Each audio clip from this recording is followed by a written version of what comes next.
what makes the father in this story more prodigal than the son, because his extravagance in grace and forgiveness is even more extravagant than the sin and disobedience of the son. Welcome to Let's Talk About That, the podcast where we take a deeper dive into Sunday's message and explore any questions you might have. I'm your host, AJ Stevens, joined by lead pastor Chip Parker, and I'm thrilled to be on this journey with you. Whether you're a longtime member of the Orchard or a first-time visitor, Let's Talk About That is your space to explore, reflect, and connect. Join us as we navigate the intricacies of faith, spirituality, and daily life, seeking to understand how the wisdom shared on Sundays can be applied to our modern challenges. So grab a cup of coffee, find a comfortable space, and let's dive in together. This is Let's Talk About That, where the conversation about Sunday's message never stops. Monday morning, back in the saddle. Here we go, week 2 of Prodigal, and it's been really good. I like it. I think it's one of my favorite series that we've done, because Luke 15 is probably one of my favorite chapters in the Bible, and definitely one of my favorite chapters to preach through. So I've enjoyed it, and we've gotten good feedback. But I tell you guys all the time, church people can be mean 100%. I'm not saying that about our Orchard people, because they're unnecessarily nice, but church people do have a reputation. You hear that, people? You're too nice. However, I tell our staff all the time that, nobody will gas you up like church people will gas you up. Like, they'll be like, "You're the best preacher I've ever heard." Mm-hmm. Well, I mean, I'm glad you're enjoying the series, but no. We have gotten positive feedback. I think it's been good. Yeah, it was good. I had some random people at lunch yesterday, got to eat lunch with people yesterday, and they all said the same thing. They're loving the series, which is just awesome. But I think we're getting way too serious, way too quick. I need to hear maybe something about your week, Chip. Maybe we start here with your... How about we start about this week? Because it feels like this Monday is like the Mondayest Monday we've had like in a while. I don't know if that's just me. Is that you guys too? I'm feeling that. The Deucer's sitting over there just smiling, sipping his coffee, saying, "No, today's awesome." You guys are just bad at starting your week. That's what Chris is thinking. Yeah, it's a Monday for sure. Yeah, well, my Monday started at 2:39 a.m. this morning with this. Actually, this is crazy. Okay, I'm going to tell you this. I went to tell my wife this, and then it was just like I'm delirious. It's 2:30. What's that noise? Oh, that's vomit. We need to go get our kid, kind of thing. You know what I mean? Yeah. So, but before my kid wakes up in the middle of the night, I'm like, this is so funny. I'm sitting on a pine tree in my dream, and I'm probably turkey hunting, right? Like, it just be what it be in my dream. And there's a moment as I'm just sitting there facing into and there's like suspense because the bird's close kind of thing. And then all of a sudden I hear like the most insane wolf coyote growl from behind me, like as the suspense is building, and it like shocks me and completely wakes me up. And I'm like, what the heck is going on? And not even 10 seconds after that wakes me up, I hear, "Oh no," just from the baby monitor. And I'm like, my heart's racing. I don't know where I'm at. I think I just duked it out with a coyote. Was that throw up? What's happening right now? So it's all at 2:39. Not that I'm one to interpret dreams, but do you feel like that may be God telling you you're turkey hunting too much? Maybe. Or I'm in the wrong spots and I need to go find another spot. You know what I mean? I don't know. Just throw that out there. I'm just throwing that out there. That's funny. Yeah. That's how my Monday started. 2:39 a.m. Woke up at the clock. I was like, what time is it? What's going on? So, yeah, I mean, obviously that's my leave too. So I'll just go ahead and jump ahead. Throw that out there. Fun times had by all. That's my leave on a Monday morning. So, yeah. Why is it the most Monday for you? I don't know, man. It's a Monday. Sometimes you don't have to have a reason. You're just like, yeah, it's true.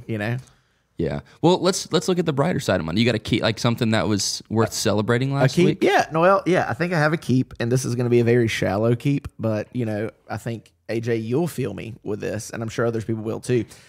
This week, especially the end of the week, the mornings, absolutely phenomenal, right? Like just, high 40s, low 50s. Oh, it's been beautiful. Phenomenal weather. And so I looked ahead at the forecast for this week. Don't say it. And I saw the first 90. Don't say it. I saw the first 90 coming this week. And so my keep is, can we keep the cool weather? Yeah, can we keep the 50s and 60s for a little bit longer? I was talking to somebody about that. Like, it's just been gorgeous. It's been hard. It's been wet, which is why it's been gorgeous, because we've had all these fronts come through. But it's been, when it's not raining, it's been money, So just good. Incredible. So good. That's good. What about a leave? What about something that was not great? Yeah, so the leave revolves around our baseball experience this weekend, and nothing that happened on the field. Okay, not good. Our That's best good. tournament. That's Not good. our best tournament. It was fine. It is what it is with 9 and 10-year-olds, or 10 and 11-year-olds. But the leave, and I mean this in the kindest way possible, is after the game. we got done, finished our last game about 7:30 in Valdosta. And everybody's like, hey, where are we going to eat? Who's going to eat? And so we're like, well, let's go find something to eat. And by the time we got to the restaurant, that group had grown to 20 people. Hey, you want to go eat? Hey, you want to including adults and kids. And hear me out. I love the people that went to eat with us. One of the reasons I like doing what I do with baseball is because... You said one of the people? You just said, did you say I like one of the people that went to eat with us? I like the people. Okay. Let me one of the 20. I got you. I like the group of people, the ones who went with us to eat, because that's why I like doing what I'm doing with the baseball team, is it's parents that we get along with, we have a good time with. Yeah. So I would happily sit down at a meal with any of the people that went to eat with us. But hear me. You should never go to a restaurant and tell them you need a table for 20. Immediately. They're like, I quit. Aprons coming off. Boxing gloves are putting on. Waiting forever. We have to split up. It's, well, we got that kid at that table and we're opposite, but we've got on the same thing. And it was a hot mess. Nightmare fuel for the waiters and waitresses. Mess. Yeah. Love the people. Eat with them in small groups. 20 people in a restaurant. That's just too much. That was your keep or your leave? I was unclear. Oh, no, that was my leave. Okay. That was my leave. I would like to leave asking for a table for 20 and never have to do that again. That's good, man. If you're going to have a group that big, go get a private room. Call ahead by a lot. Yeah, we used to do that all the time. Growing up, we ate out just an unreal amount, honestly, because we were always traveling, doing baseball and all that kind of stuff. And we should have got stock in Beef O'Brady's, and we would have been able to maybe break even, honestly. That's how much we were at Beef O'Brady's. Is just insane. But we would do that. They had a room in the back, and it's like they saw us, and they'd be like, hey, make sure the back's clear. They're here. And it's like, great. This is disgusting. That's great. Turns out, Texas Roadhouse in Valdosta, right off of I-75, on a Friday night at 7:30, not expecting a group of 20 people to come ask for a table. Yeah. That's good. That's something the manager will go home and lay in bed and think about that night for the next time he... What's my dad say, the old Boy Scout saying? What doesn't kill you will try again? No. Oh, sorry. I don't know. No, although my dream, it's kind of scary. It's better to have and not need than need and not have. You know what I mean? Yeah. Maybe they'll be prepared next time. Yeah. I don't know. That's for free, by the way. You guys can take that and keep it in your back pocket. Wisdom coming from AJ, just spitting facts this morning. That's right. Me, Lee, or Keep, I guess Keep is where I'm at here. Keep would be, I do have a buddy in town, and he killed his first gobbler. Pretty cool. He was fired up, got on video, whole shebang. I know that doesn't move your needle at all at this point. I would like, Chris, I'm 3 weeks of Chris, Keeps we in. need to go back and say, look at how many of these Keeps are from turkeys. Inject it into my veins, baby. And you ready? How many leaves revolve around his kids? Loud. Oh, all right. That's where we draw the line. All right, so let's get spiritual, right? So, man, it has been a good series, and we have been having some fun. And there's 3 main characters in this story, right? And there's 3 stories within this chapter, which is fascinating as well. But in this story, there's 3 main characters. Last week, we looked at the son, right, as one of those characters. And I think this is worth clarifying, too. Each person in the story represents someone listening to the story. And so... last week we said, hey, the son represents the tax collectors and the sinners, right? That's right. The people that shouldn't be in the conversation about salvation. This week we said the father is represented by... Well, Jesus is represented by the Father, which has some, implications we could talk about later. But actually, you know what? Let's just go ahead and send it. Let's nerd out for a minute jumping right now. in. Okay. Let's just nerd out.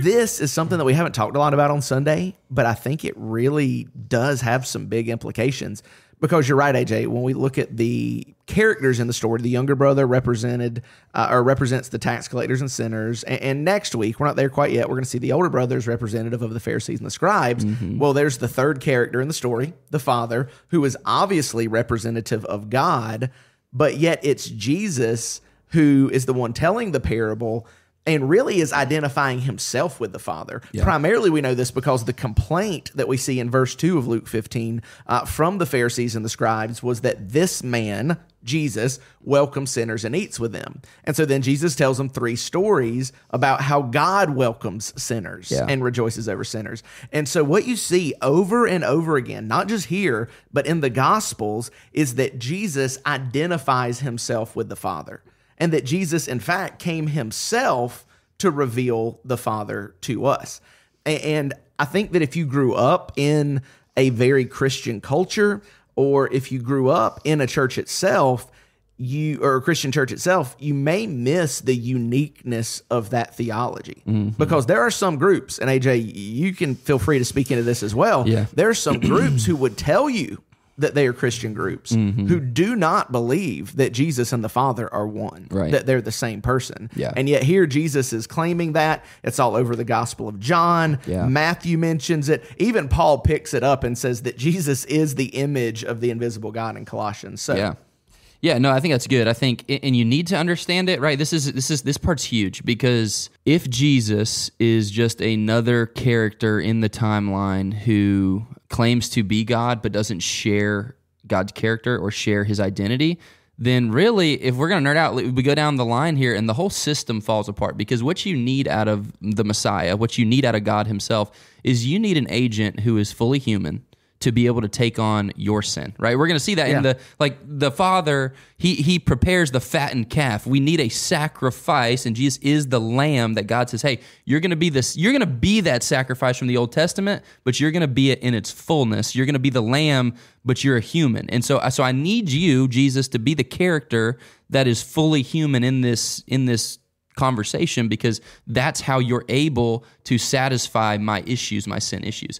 But we also need him to be fully in line in character with the Father, because if he's not, then okay, I have a human, but I don't have a human that can satisfy God's wrath. I just have any other human, right? It's no different from me and from you. And so I need Jesus to be 100% God, and I need him to be 100% man, because if he's not both, then he doesn't satisfy my side of the equation. He doesn't cover all of my sin. And if he's not 100% God, then he doesn't satisfy God's half of the equation, because the only one who can satisfy God's wrath is God himself. That's right. That's why, I heard it put, pretty concise, but it's exactly what you just said, is that Jesus was the perfect sacrifice for our sin. Because he was fully human, he could be the sacrifice. Because he was fully God, he was perfect. Yeah. And so that's why he is the perfect sacrifice. And I think that it's important we don't miss that even in this very subtle way in telling this story, Jesus is identifying himself, not with the older brother or the younger brother. He's identifying himself with the Father, because he is one with the Father and came to reveal the Father to us. And that in and of itself is a shocking, startling claim. If Jesus just came to tell us about the Father, then he would have been a prophet. But because he was Christ and Messiah, he didn't just come to tell us about the Father. He came to reveal the Father to us in himself. Yeah, if you've seen me, you've seen the Father. That's right. The I am statements. I am the bread of life. I am all of these things. That's why I can do what I'm telling. That's why eternity happens through me, right? It's just cool to see this from Jesus in this story, because it's about to give us, and it should be giving us, a glimpse into just what the Father thinks about you, right? Just what the Father wants you to understand about himself. And so... Yeah, it's kind of like, Jesus is telling a story, and it's a fictional story, and he makes up these characters, but it's awesome because he's making up these characters to match who he's seeing in real life. And so what he teaches us about the Father, it's not something that he's guessing or that he's wondering. It's something he fully knows. Yeah. You know what I mean? Like this isn't conjecture. You're getting it from the source. Yeah. Let me ask you this. So do you think, this will strictly be just probably your thoughts here, but do you think Jesus was kind of pondering these moments, and he had these stories like lined up, and like, man, I know I'm about to be in this situation with these people this week, and so here's the story I'm going to tell? Or do you think he was just doing his thing, and he's the best storyteller ever, and he was just able to come up with this stuff like, hey, I'm about to tell you a story, and I need you to understand this about boom, boom, boom? So what I would say is no, yes, and yes. All right. And here's what I mean by that. I believe, and there is a lot of wiggle room here. There's a lot of room in orthodoxy, but just the way I understand the doctrine of Jesus being fully God and fully human is that in being fully human, we're told in Colossians that Jesus emptied himself, the kenosis passage.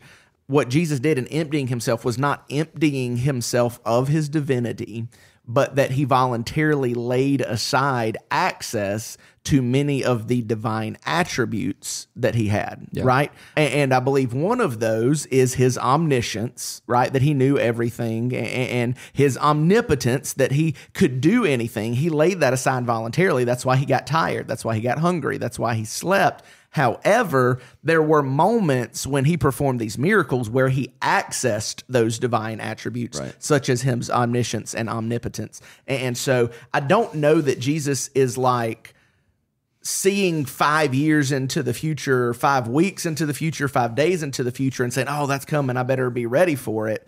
I think in those moments where he was ready to lean in, yes, he accessed his divine attributes in order to do that. But then I think the other side of it is that there probably doesn't even have to be anything supernatural about it, because I do think Jesus was just a phenomenal storyteller and teacher who, might not have accessed any of his divine attributes when telling this story. It could have just been, hey, this is what Jesus knows to be true about us. It's what he knows to be true about himself. And he just crafted this amazing story. I think the third part of this that may rub some people wrong, but it's absolutely true. Yeah. But when you understand this, it answers a lot of questions about the New Testament, is that Jesus told the same stories multiple times. Yeah. In multiple contexts, right? Yeah, Just like if you have an itinerant preacher and he preaches a message in different places, it's going to be the same message, but it's probably going to be a little bit different. If you come to both services in Lake City or Live Oak, and even if there were multiple services in Brantford, no matter who's preaching, you're going to hear the same message. It's going to be a different message, right? Yeah. And so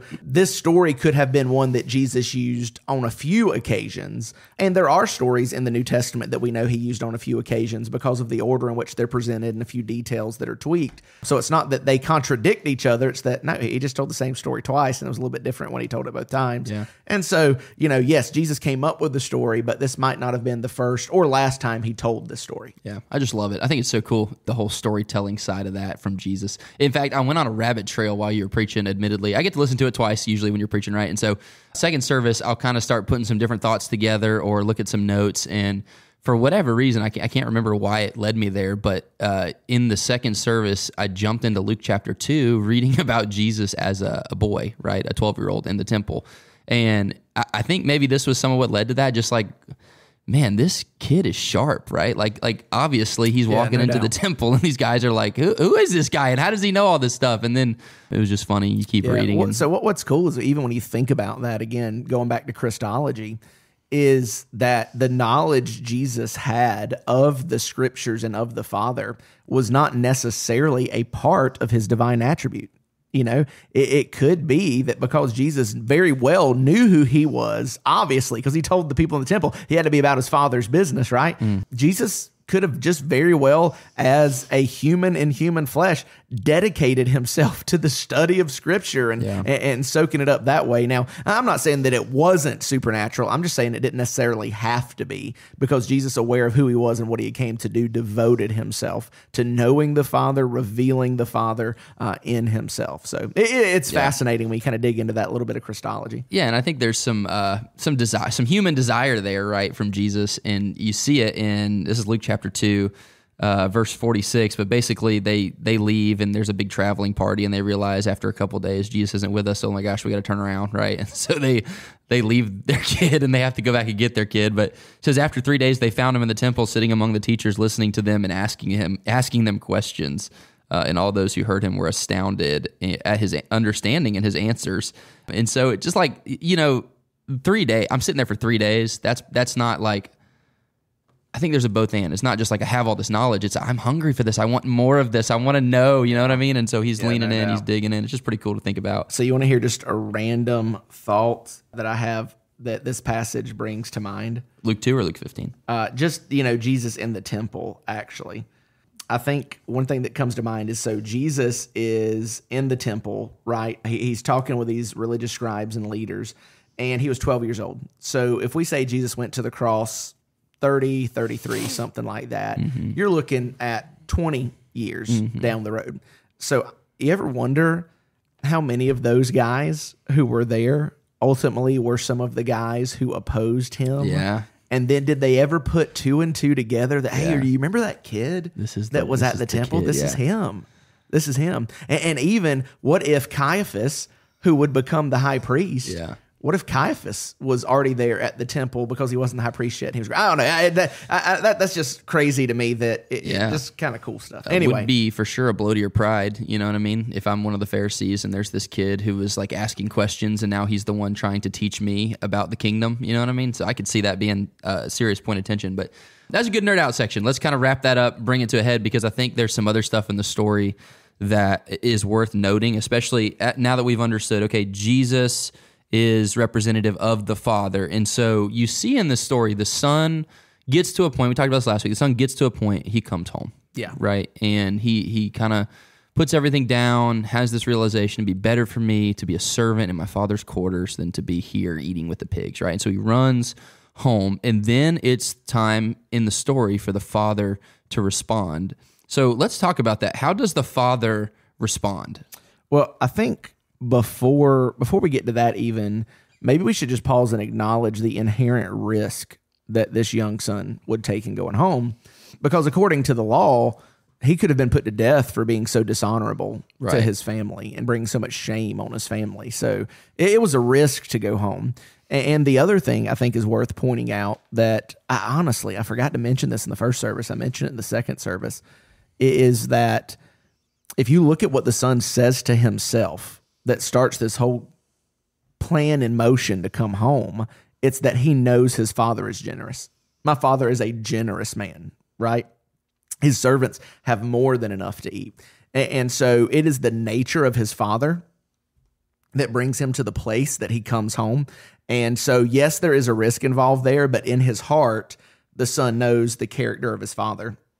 And so he gets up, he goes home, and one of the amazing details about the story that has been picked up by preachers and scholars for forever is that he doesn't even make it home, right? Yeah. While he was a long way off, while he was still coming up the drive, so to speak, the father sees him and runs to him.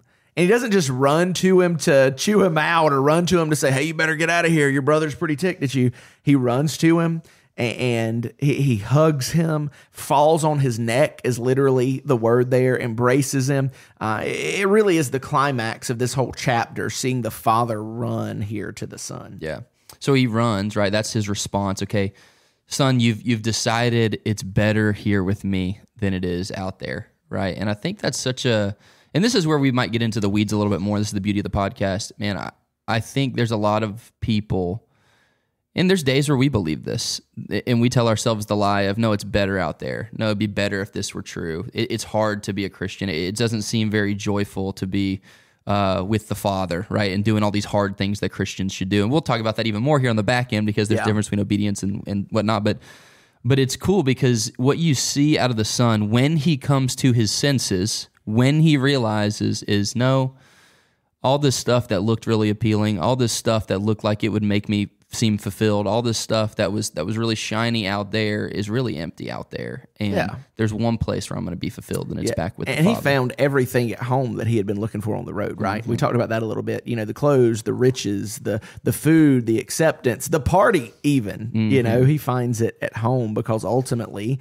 you know, it was Augustine who said that our hearts are restless until they find their rest in thee, which means, and you've heard it said like this, that we all have that God-shaped hole inside of our heart that we try to fill with material possessions, control, power, safety, security, lust, greed, all these things.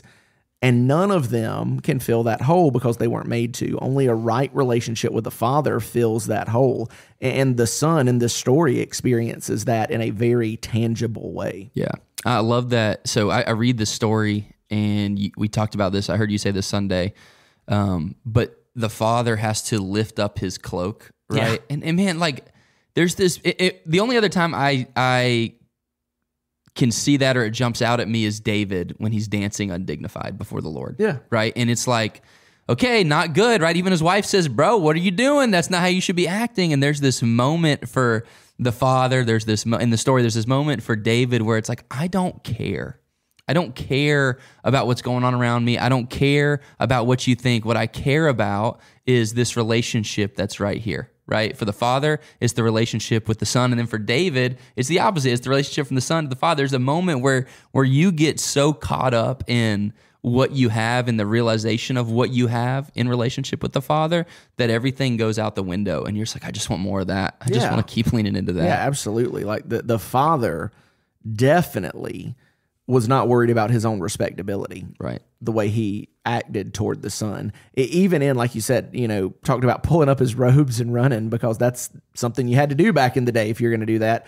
Even to the fact that he didn't take his pound of flesh, so to speak, from the Son. Like there was no, well, I'll let you back in, but you gotta make up for what you've done. Say you're sorry. Let everybody know that you're not going to ever do that again. Yeah. And I can imagine, how people talk, and this is obviously reading into what is already a fictional story. There's no doubt that there would have been gossip, right? Oh, now, yeah. can you believe this guy, Yeah. that he would do this? Gosh, doesn't he care about, Yeah. And so the Father absolutely was not worried about his dignity or respectability. He was just worried about the Son. So then when we see a story like this, why do you think, this is just going to be, again, your opinion here, but I think it's worth talking about. Why do you think people have such an issue when the song Reckless Love came out? So I guess number one, I didn't know there was an issue when the song came out. Some churches of people, like my friends who are pastors, some of their churches were like, we're not singing that song. Yeah. It's not okay. I'm fully aware of that now. I think the reason that there was such a backlash over that song, it has to do with the word reckless in the way that we understand it and the way that we understand God. And what I mean by that is that when we, in our American context, hear the word reckless, we assume risky. We assume unknown. We assume not in control, right? And I don't think, as I look at the song, that is the intended meaning of that word. Now, to my best understanding, the author of the song does come from more of an Arminian bent in his soteriology, which means he is a more... Hey, we're not in the nerd out section anymore. Which means that he is more, you can choose to be saved or not being saved, that God was taking a risk sending Jesus because maybe nobody would accept him. And so maybe that does play into his theology. But even if it doesn't play into your theology, that doesn't play into my theology. I don't think that it necessarily means, oh man, God was taking such a big risk by loving you that he didn't know how it was going to play out. I think the idea behind reckless is that it appears to be reckless. Right. It appears to be so extreme and so extravagant and so prodigal that it feels reckless. Yeah. And so that's why I don't have a problem with it, because I'm not thinking it presumes anything about God's omniscience or sovereignty or anything like that. I think it's just what that would appear to be to those who don't know better, while this looks reckless. Yeah. Now, go ahead. So I was going to say, that's one of the interesting things about worship songs is often what we mean when we sing them and what the author of the song intended when they wrote them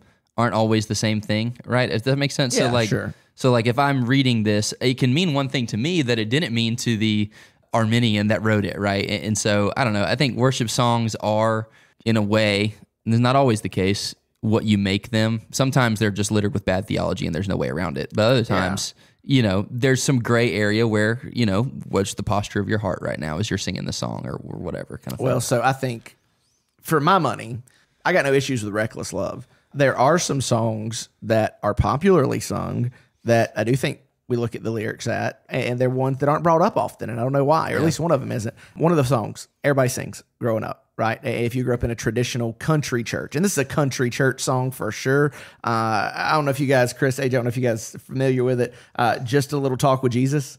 Just a little talk with Jesus. Sounds like a country song. It is, just a little talk with Jesus makes it right. It's that kind of bluegrassy thing.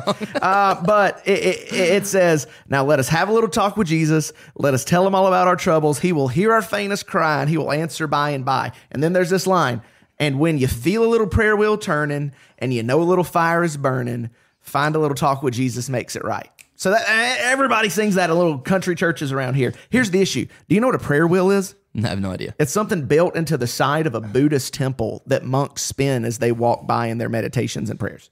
So how does it work? Like, what's the point in spinning it? It's just a I know it's not repetition. the point, but now I'm intrigued. So. So. It's just a repetition thing that they do. It doesn't supposed to do anything, but it's about, just kind of that mantra. Well, Brother thing. Chip, we're just redeeming that prayer wheel, so I want you to know my that. point is, we are very selective about the songs that we look at the lyrics very closely in. Yeah. And the second song is the one I have issue with is "Oh How He Loves."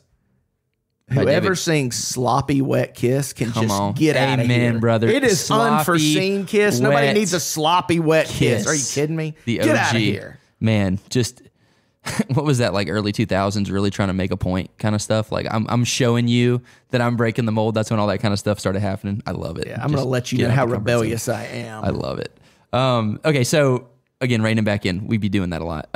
But you have this moment where we see the Father's response, and the whole point is really this, and you said this Sunday, but that the Father outlavishes us. Yeah. Right? And so we go, the younger son goes, and he is so full of sin and so full of wickedness and so full of brokenness.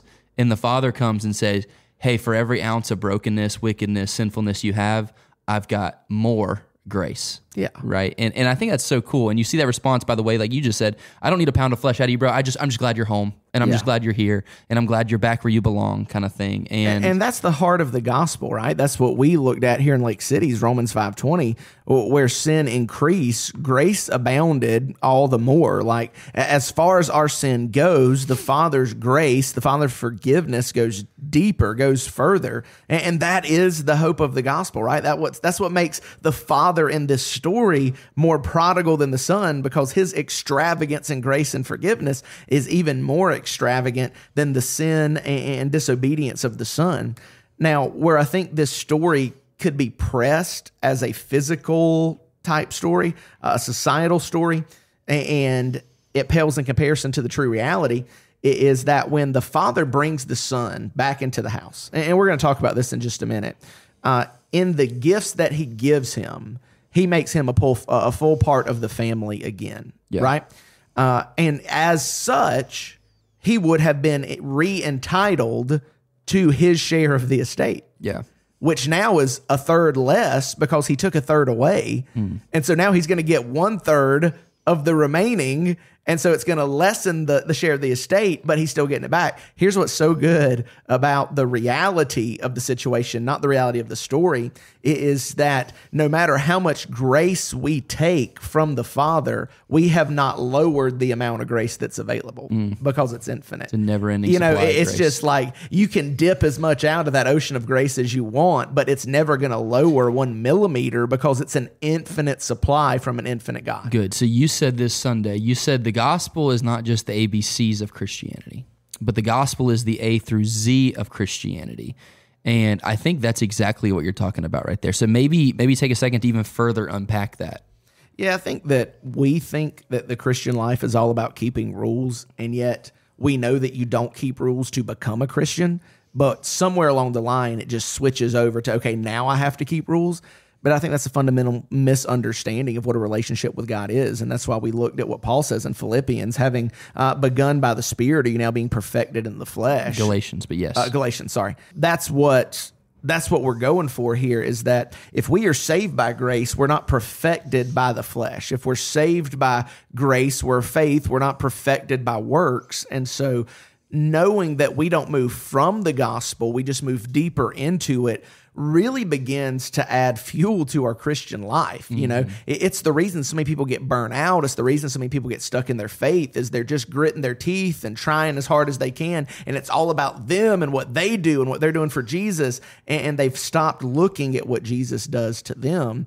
Another way that I've heard a pastor put that, and I think it's the same pastor who said, it's not the ABCs of Christianity, it's the A to Z of Christianity. Pastor said, the gospel isn't the diving board that gets you into the pool. The gospel is the pool. Yeah, that is where we live the Christian life. I think if there was a moment in the message Sunday that resonated with people, it was probably that, because I think in our context, there's a ton of people who are in that boat where they're like, I said I wanted to be good with Jesus, and I'm good with Jesus, but now I feel like I got to keep doing all these things to make sure he's not mad at me, or whatever. And they don't have the right view of the Father. They think that he's going to take a pound of flesh every time they turn around and come back, right? So why do you think we're there? Why do you think our culture, specifically our context in a lot of ways, is at the point where we struggle to believe what Paul says in Galatians, where he's like, man, it's not about your effort. Because we got a bunch of older brothers. And we're going to talk about that next week, so I'm not going to give all that away. Man. But we got a bunch of older brothers, That's and good. I say that as somebody who aligns a whole lot more closely to an older brother than the younger brother. Yeah, put a pin in that. That's good. I'm excited to unpack that next week, and I know in a lot of ways it'll be a right hook that we need, because if we're honest, there's a lot of us who are already in the church building that are a lot more like the Pharisees than they are the tax collectors and the sinners. Yeah, no doubt. No doubt. Self-identified. You know what I mean? Self-identified. We are aware. So that's good. So you mentioned this, though, the three different things, the things that the Father says, hey, I want you, my son, to have this. Maybe unpack. I know you did on Sunday, but I know sometimes people will nod off or get distracted, or their number will flash up on the screen and they'll have to leave and go get their kid or whatever. You know, we had one of those Sunday. And I want you to know this, if you're listening to this and it was your kid you had to go get, it's okay. Like, sometimes that happens. It's not a big deal. Yeah, we get it. Don't sweat it. It is what it is. But you have these really four things, but three things specifically that the Father says, hey, I want my son to have right now. Maybe spend a little time unpacking what they are and why they're important. Yeah, so we talked about that the Father gives the Son a robe, a ring, and sandals. And that may not jump out at us when we first read it in our Western American context, but that each of those things are fairly significant in the Middle Eastern context and the Jewish context. I think understanding a little bit about those helps us understand a little bit more about our salvation and what we are given from the Father. So the first is the robe, and it's not just any robe, it's the best robe. It would have probably been the Father's festal robe, which is the robe that he wore for special occasions and feast. And he says, go take that robe and put it on my son. And so I think that we don't have to press that very far to understand the symbolism of that we are not covered by our own righteousness, but that we are covered by the righteousness of Christ, right? When God looks at us, he doesn't see us and our sin. He doesn't see us and our best efforts. He doesn't see us and our own righteousness. And if he did, Isaiah tells us that righteousness is like filthy rags before the Father. Yet we are seen by the Father as righteous because we are covered with the gifted righteousness of Christ. Yeah. The It's so righteousness cool. that doesn't come from us, but that he covers us with. Because the robe is not the Son's, it's the Father's. And so we're covered in his identity, not our own, which is just such a cool picture of the gospel. It is. And Paul really does talk about that we are covered by the righteousness of Christ. The ring is most likely a signet ring. Now, in full transparency, maybe it's not, but Jesus had a lot of details in these stories. Yeah. And I'm not thinking he did this by Subtle. accident, right? So that signet ring is a conferred authority. It's like, hey, we're bringing him back into the family. And it's not, we're bringing you back into the family, but, you know, you can't do these things. You know, like the way that I would understand this for us in our relationship with the Father is that we have full access to the Father. We don't need a mediator to go to the Father. The only mediator we need is Jesus. And we are made, Paul tells us, co-heirs with Christ, right? Co-heirs in the redemption, sons and daughters of God. And so that's huge. We have access to the Father. And how many religions say, yeah, you can approach the throne? You know, you can approach the throne. You've got that signet ring of the family. And then the last is the sandals. And this is a very cultural thing. But slaves didn't wear sandals. Only family members and the wealthy wore sandals.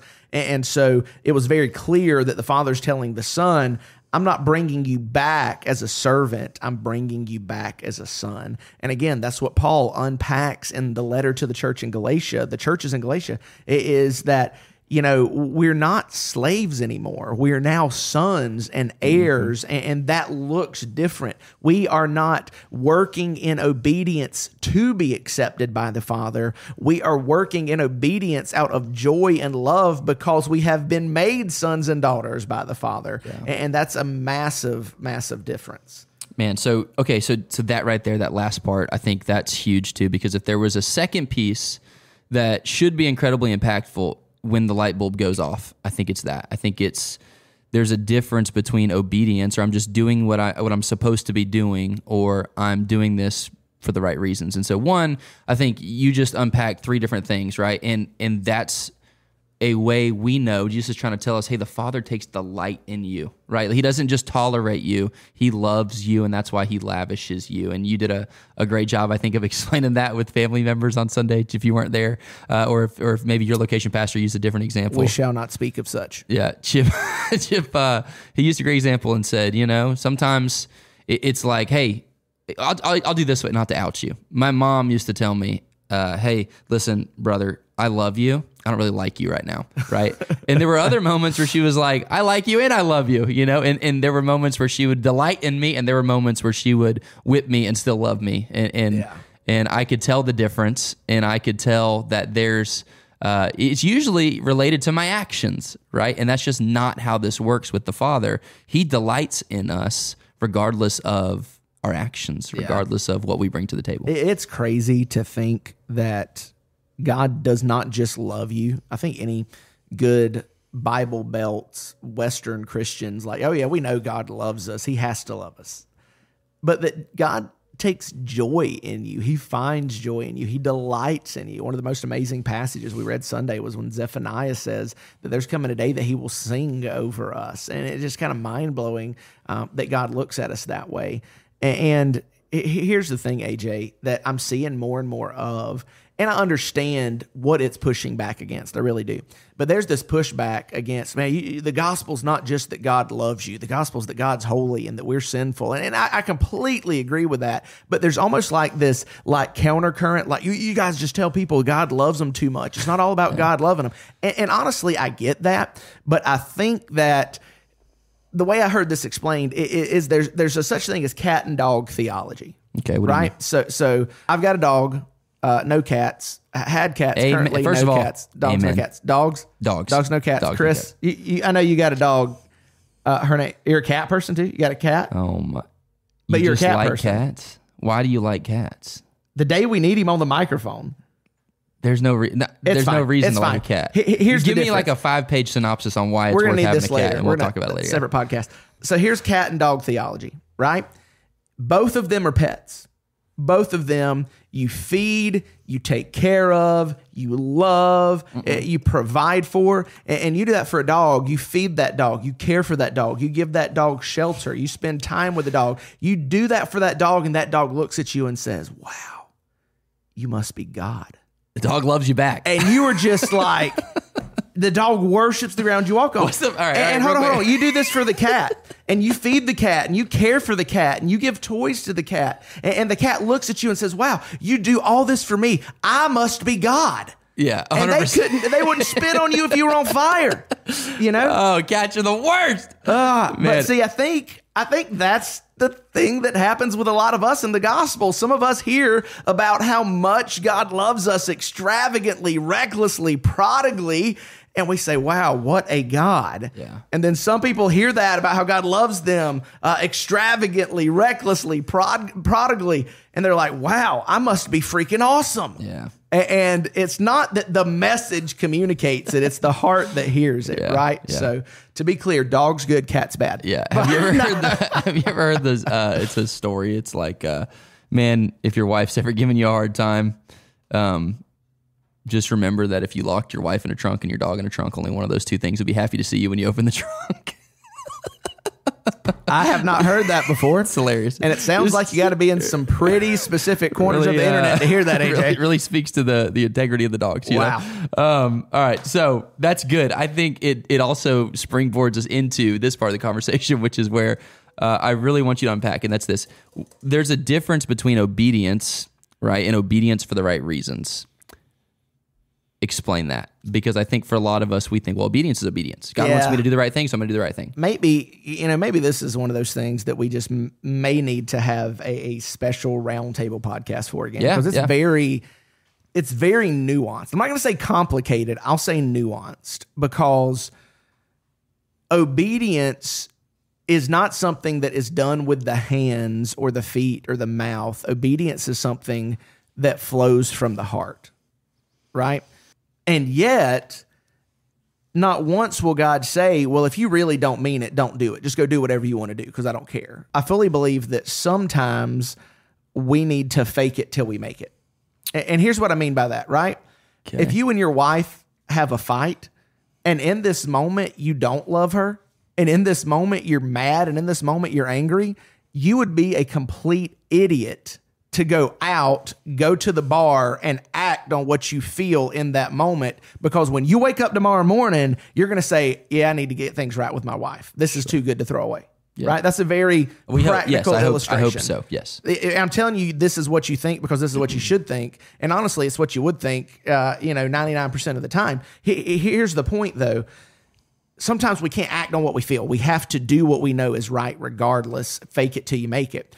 I think the point here about obedience for the right reasons is that if you are always faking your obedience, that is a giant red flag that you have missed something extremely important and core to your relationship with Jesus. Yeah. So that's number one. Number two is, and this is maybe the bigger distinction, but it's the one that's far more nuanced and hard to really nail down. There is an obedience that comes from acceptance, and there's an obedience that works for acceptance. One of those is evidence of salvation. One of those is evidence of never having understood the gospel. Yeah. When we understand who we are, who God is, what he's done for us, how much we've been forgiven, we want him to delight in us. We want him to find joy in us. We want to please him. We want to be like him. And so we obey out of the acceptance we've been given.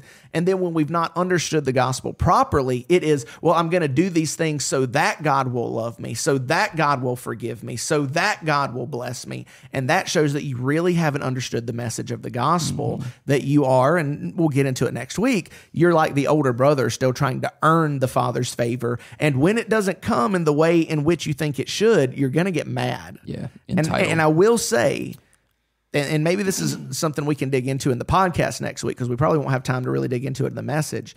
I think that's why a lot of people cannot hold on to their faith during seasons of heartache and tragedy and pain because they've always been working for something. And then when they don't get it, they get bitter and angry because they really didn't want to do it in the first place. Yeah, it's a sense of entitlement in a way. It also reminds me of what Jesus says, this whole conversation about obedience, when he says, if you love me, you'll keep my commandments, right? And this is not if I love you, you'll keep my commandments. This is if you love me, you'll keep my commandments. And it's this, if you have an outpouring, a fervor, a desire for me, then naturally what's going to happen is you're going to keep my commandments. It's not that you're going to keep my commandments so that you love me. It's if you love me first, watch how all this stuff naturally flows on the backside. Yeah. If you love me, you're going to not want to violate or worship other gods. It's the same thing with people, right? In the Ten Commandments, you have the first half for God, the second half for people. If you love your neighbor, you're probably not going to want to go sleep with your neighbor's wife, right? Because you love them and you won't violate them. And so it's this love first mentality. If I love Jesus, then there will be an outpouring of the things that I know I should be doing, and they will come natural. And just like he has delight in me, I will have delight in them. It's Psalm 37:4. Delight yourself in the Lord, and he will give you the desires of your heart. If I delight myself in the Lord, the desires of my heart are going to be more of the Lord. It's going to be more of Jesus. Absolutely. Absolutely. I think that's spot on. It's that, what we do has to flow from love. That's what Paul says. John says, is that the law is summed up in this: love, right? Love. Love God, love your neighbor. Your love for God flows into love for your neighbor. Your love for God flows into obedience. It's all about loving the Father and then that fleshing itself out in your life. I love it. Do you think there's a reason some people are wrong and like cats more than dogs? It's not a common grace given to all of us. It's something that, is only bestowed upon the elect. Oh, no, I don't know. You didn't mean that. To be fair, I had cats for a little while, and I never got along well with cats. Leanne and I had been married for a little while, and we were newlyweds still. I'll say a little while, a couple of months, a month actually. Now that I'm putting the dates together in my head, and just full transparency, she was a little bit homesick because she had never left home, didn't move away from college, and so she moved right into our house from her parents' house, and so it was a transition, and she was a little bit homesick, missing her, mom and dad and daughter and her sister, and they had pets. Yeah, sister, her parents' daughter. Yeah, got it. They had cats because they had a big shop that her dad worked at, and it was his rat cats. They would keep the rats out. And so one day in February, we got married in January, I was going to surprise her, and I got her a cat. So I'll go to the animal shelter in Live Oak, and I got her a cat and brought it home, which was crazy bringing that cat home, right? And I'm getting the cat out, and as I get the cat out of its crate that I picked it up in, the cat just messes all over me. No way. And from that point on, just like I've a cat never do. gotten along with those cats, man. You know, like my dog had never done that to me.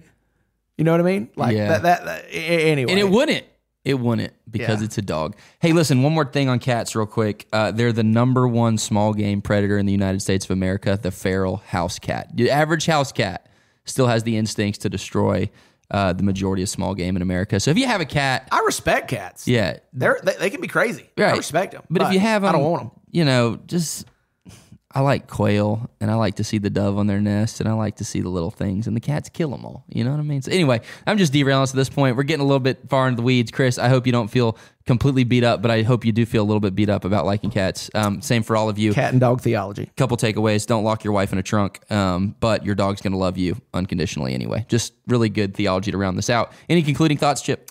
I think that about covers it. We've probably done all we can do today. Okay, all right, great. Well, then we will see you guys next week. See ya. Thanks for joining us for this episode of Let's Talk About That. We hope it encouraged and challenged you as we continue to grow in this journey of faith and embrace community. If you have more questions, thoughts, or feedback, we'd love to hear from you. Reach out to us through our social media channels or visit our website and stay connected. Your questions are what make this podcast a dynamic and enriching experience. If you found today's discussion meaningful, don't forget to subscribe, share, and leave a review. Your engagement helps us spread the message and connect with others who may find value in these conversations. Until next time, we hope this episode inspired you and will help you bring Sunday's message into your week ahead. Keep the conversation alive, and remember, we're all on this journey together.